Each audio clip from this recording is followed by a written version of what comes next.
we've got some Valhalla to talk about because I haven't talked about it enough on this bloody show. So back We're not on, bored to death just yet. yes, buckle up, people. I will say if you're not into Assassin's Creed, probably best to just end the show now. All right, I'm off. Laters. Yeah, that's true. It's very Assassin's Creed, the next part of it. So, because I'm gonna give my final thoughts on Valhalla, and then we're gonna rank the whole series. So, just a heads up. Yeah. I've been wanting to do this for a bit, but it made sense to do it when I'd finished Valhalla. So, so I gave my initial impressions back on episode 19, where this is episode 29. And that episode 19 was called Goose of Tsushima, best episode title ever. And I was only about 15 hours in at the time. So if anyone really wants to hear about, a lot about Valhalla, think of that as part 1. And this is part 2, which is essentially after completing everything in the game and at about 120 hours. So I played through the remainder on Next Gen when I got my Series X, of course. And in general, look, obviously it plays much better. It's just super smooth, especially if you have it on performance mode. The only issue I had was, for some reason on Next Gen, I don't know if it's specific to the Series X, that the fog in the game, there's some areas that fog is meant to be a present thing. It's just actually made it very difficult to play. Like, I couldn't see anything. So when I tried changing the settings and everything there, didn't do much, but I didn't have that problem on Xbox One. So that's the only downside of playing it on Next Gen, was just the fog sometimes became an issue. But so, as I said, played the main story, and then afterwards I put another about 5 hours in to clean up any events and collectibles. So now I actually understand the full structure of the game. So every quest in the game is related to the main story of the game. There's no side quests in this game. Traditional side quests, so to speak. Which is very different from any Assassin's Creed since probably, I don't know, since Black Flag era.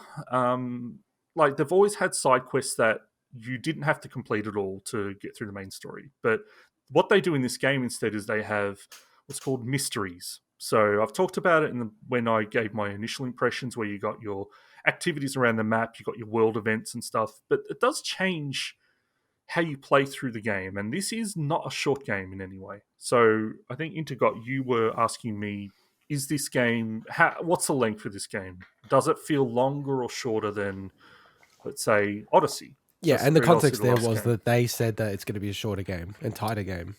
Yeah, and it's my takeaway is that, look, I feel it does feel a little bit shorter, but it's so hard to judge.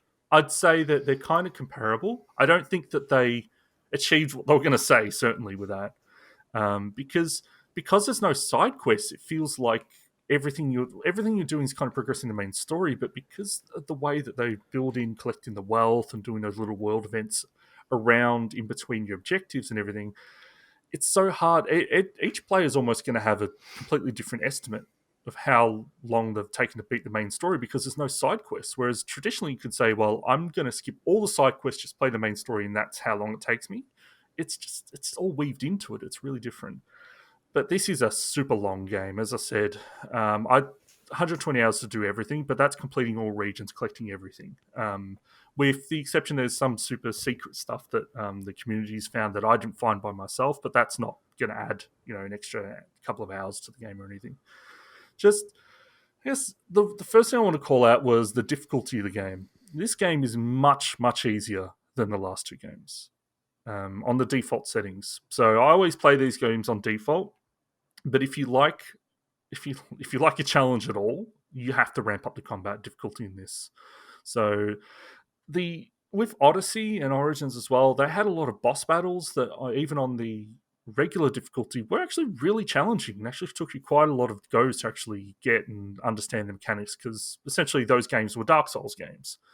The combat's almost completely redesigned in this game in a lot of ways, so it doesn't feel like that at all, and the bosses in the game don't feel like Dark Souls bosses really and stuff like that.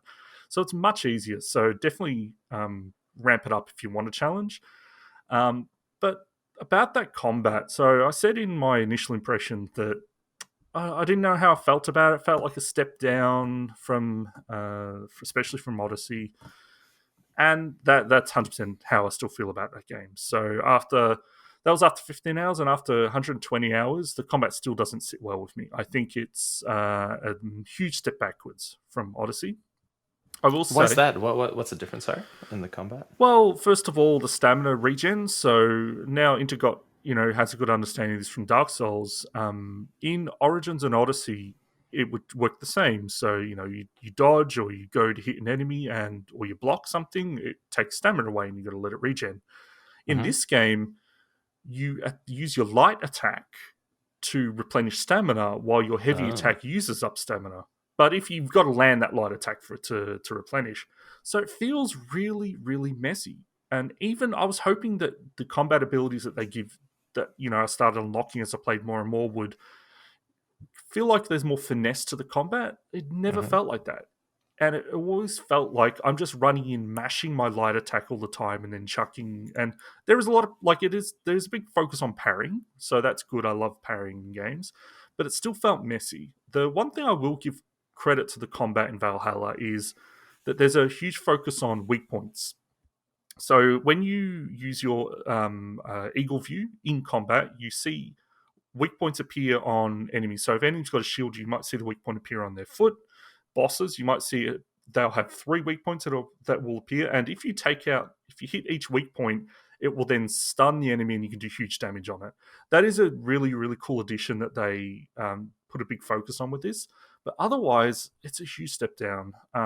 I did use the same weapon type for the first 80 hours. And as soon as I changed that, so I swapped from the bearded axe weapon type to daggers, I was immediately happy with the combat. So my suggestion to anyone is, if you're not feeling the combat at all, 100% try a different weapon style. Don't stay just because it was working for me to be the axe, so that's why I didn't change. But as soon as I changed it up, it just felt better. So that's my suggestion: is if you're not feeling it, to try something else.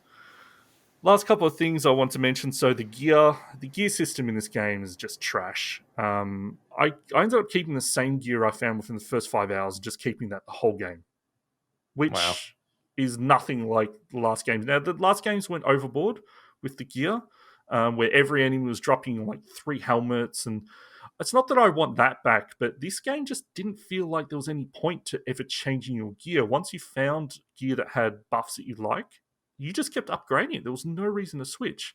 And there's no way to save loadouts. So Odyssey, you could save, I think, 2 or 3 different gear loadouts, so you can swap for different situations. You can't do that in this game. So they really, really de-emphasized it, and I guess that's just the way they went with the game. So it's like Fashion Souls in Dark Souls 3? Well, but even that, it's worse. So if you upgrade your gear, it changes the look of it, and you can't change it back. So if you like the way the gear looked and you just want it to get better, it actually changes the way it looked. Now, they are introducing transmogrification in. So they had it in Odyssey. So if anyone doesn't know, it's a Diablo-style thing where you can change the look of your armor from the aesthetics, but it still keeps the same stats. So they are introducing that, which is, I think, a huge, great addition to the game. But the worst part of the game for me, so the gear, I can take it or leave it. But the rune upgrade system. So I said in my first part that I didn't like the way runes worked, so that's where you slot runes into the armor and everything. It absolutely sucks. There's no way I couldn't tell any way to sort these runes, and you get hundreds of them, and so you're scrolling through them all the time. If there's a way, I'd love to know. And it just seemed to randomly list them, so it's like you get good runes, and then you got to scroll through all the crap ones, or you just got to sell them, and I couldn't figure out a way to easily sell all the crap runes at once, so you have to sell them individually. It's just a mess. The way Odyssey handled it was way better. But look, I don't want to take away from the fact that I did actually really enjoy Valhalla.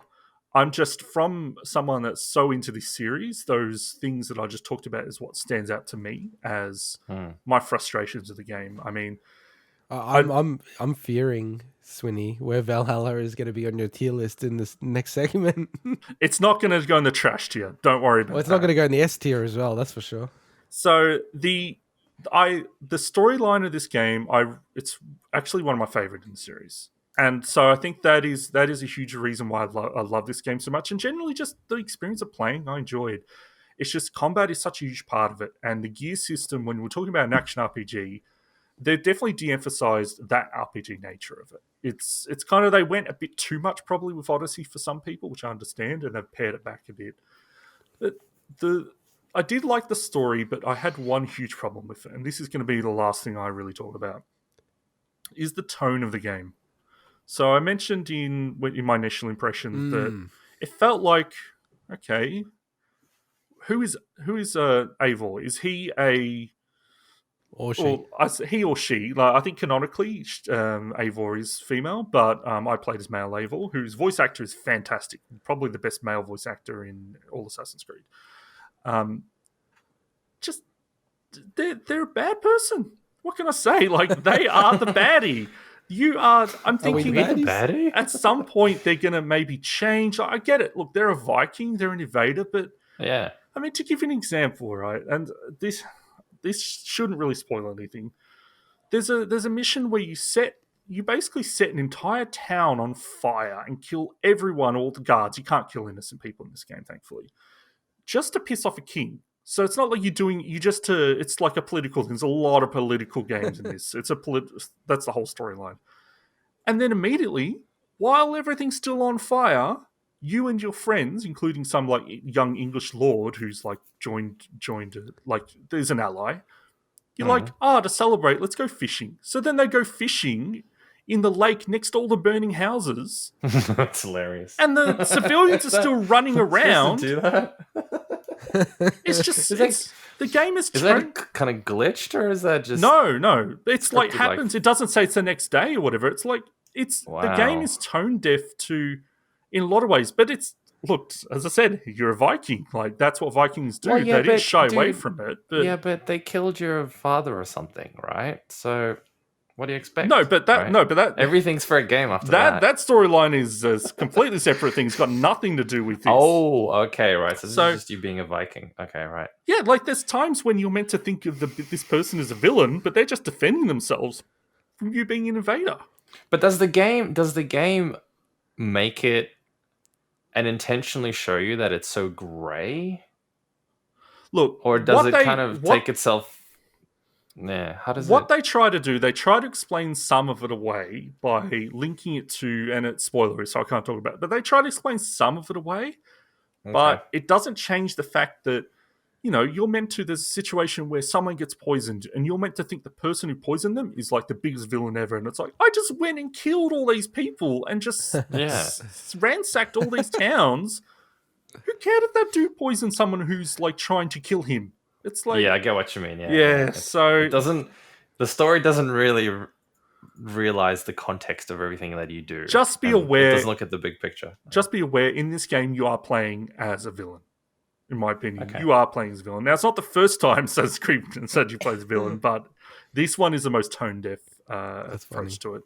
Interesting. Okay. Yeah. So, look, overall, I really, really like this game. I don't think it's the best entry point for the series to anyone that hasn't played Assassin's Creed.